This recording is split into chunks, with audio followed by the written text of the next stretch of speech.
In the history of Afghanistan, the internal conflict that began in 1978 between anti-communist Islamic guerrillas and the Afghan Communist government, aided in 1979–89 by Soviet troops, leading to the overthrow of the government in 1992.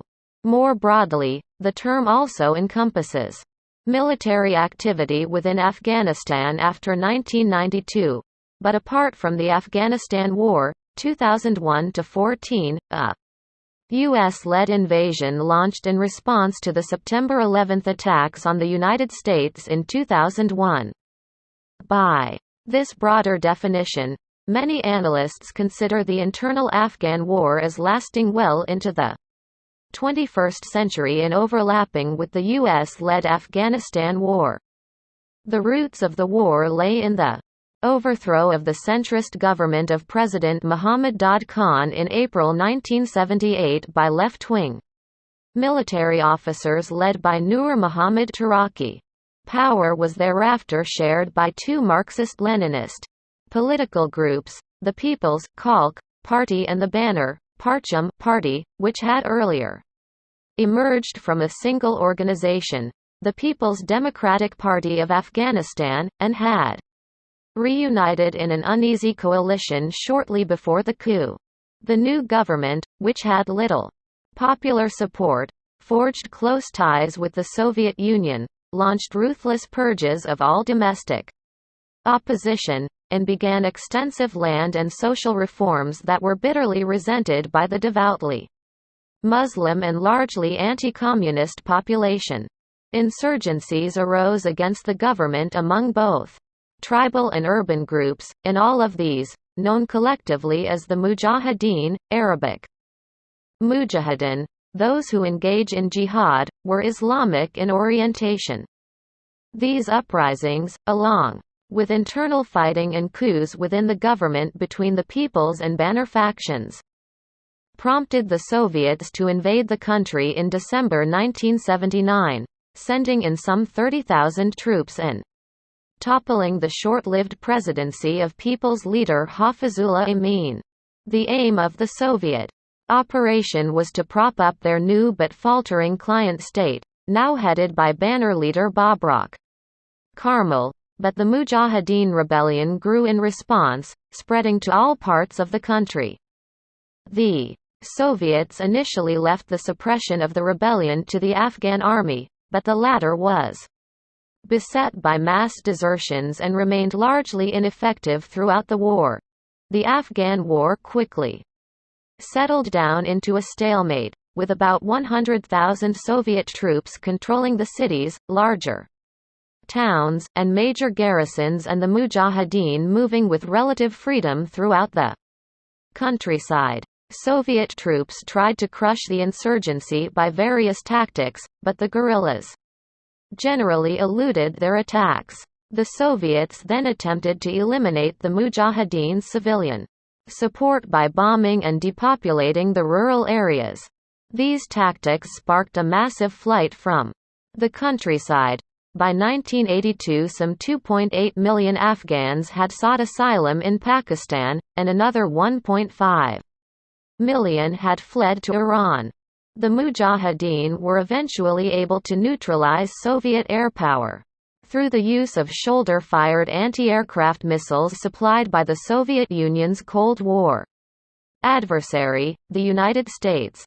The Mujahideen were fragmented politically into a handful of independent groups, and their military efforts remained uncoordinated throughout the war. The quality of their arms and combat organization gradually improved, however, owing to experience and to the large quantity of arms and other war materiel shipped to the rebels, via Pakistan, by the United States and other countries, and by sympathetic Muslims from throughout the world. In addition, an indeterminate number of Muslim volunteers, popularly termed Afghan Arabs, regardless of their ethnicity, traveled from all parts of the world to join the opposition. The war in Afghanistan became a quagmire for what by the late 1980s was a disintegrating Soviet Union.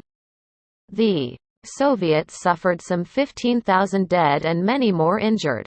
In 1988, the United States, Pakistan, Afghanistan, and the Soviet Union signed an agreement by which the latter would withdraw its troops. Completed in 1989, and Afghanistan returned to non-aligned status. In April 1992, various rebel groups, together with newly rebellious government troops, stormed the besieged capital of Kabul and overthrew the communist president, Najibullah, who had succeeded Karmal in 1986. A transitional government, sponsored by various rebel factions, proclaimed an Islamic Republic, but jubilation was short-lived. President Burhanuddin Rabbani, leader of the Islamic Society, Jamiat-e-Islami, a major mujahideen group, refused to leave office in accordance with the power-sharing arrangement reached by the new government. Other mujahideen groups, particularly the Islamic Party, Hezb-e-Islami, led by Gulbuddin Hekmatyar, surrounded Kabul and began to barrage the city with artillery and rockets. These attacks continued intermittently over the next several years as the countryside outside Kabul slipped into chaos. Partly as a response, the Taliban, Pashto Students, a puritanical Islamic group led by a former Mujahideen commander, Muhammad Omar, emerged in the fall of 1994 and systematically seized control of the country, occupying Kabul in 1996. The Taliban, augmented by volunteers from various Islamic extremist groups sheltering in Afghanistan, many of whom were Afghan Arab holdovers from the earlier conflict, soon controlled all but a small portion of northern Afghanistan, which was held by a loose coalition of mujahideen forces known as the Northern Alliance.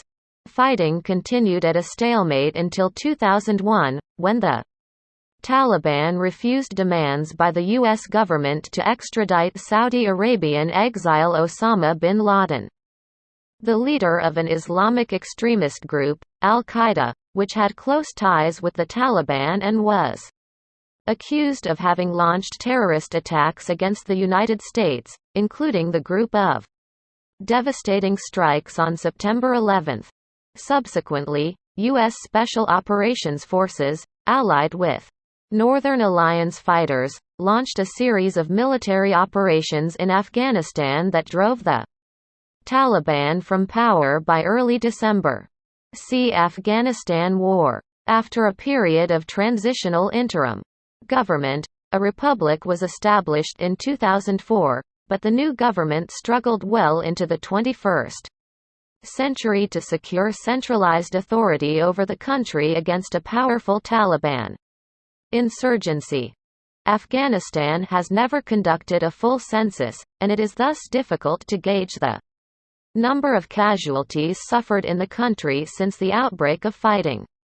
The best estimates available indicate that some 1.5 million Afghanis were killed before 1992, although the number killed during combat and the number killed as an indirect result of the conflict remain unclear.